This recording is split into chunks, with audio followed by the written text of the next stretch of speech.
Did you ever really think about what hell really looked like?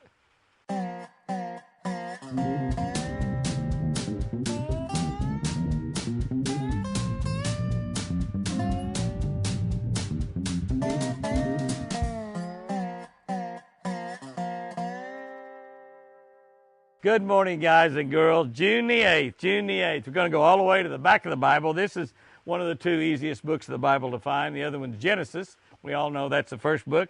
This is going to be, that's right, Revelation. This is the scary book of the Bible. This is a difficult and confusing part of the Bible to understand, and a lot of people don't even like to read it because so many bad things are happening on earth. So many bad things are depicted.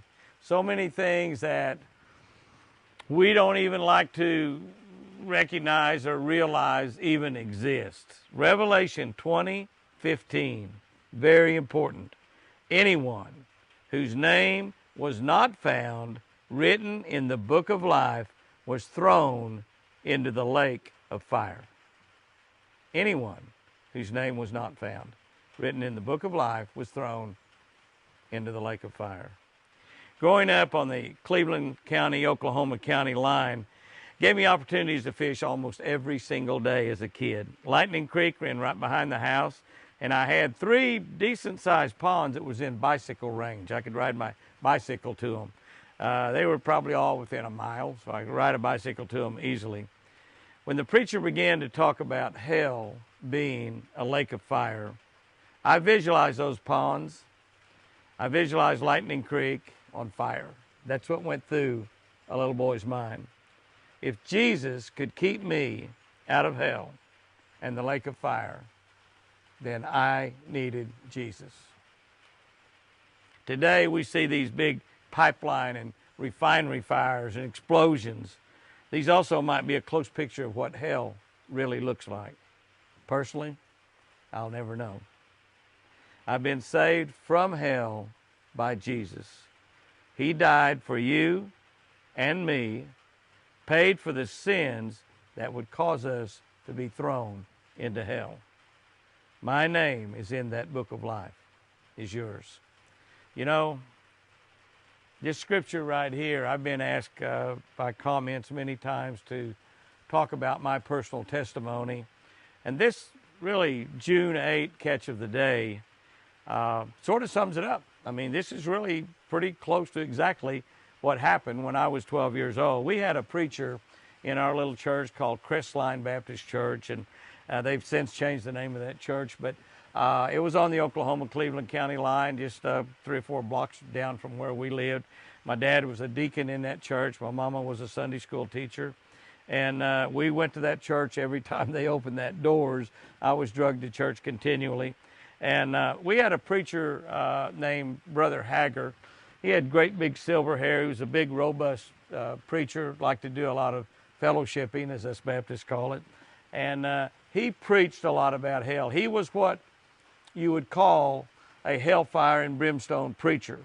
And he would carry an old tattered Bible that he must have read 1,000 times, marked all over it. He'd carry it and he'd wave it in the air and stuff would fly out of it.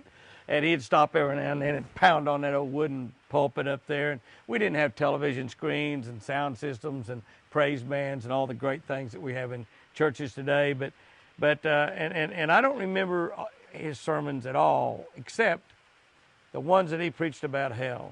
And our preacher made hell as real as it really is. He made hell where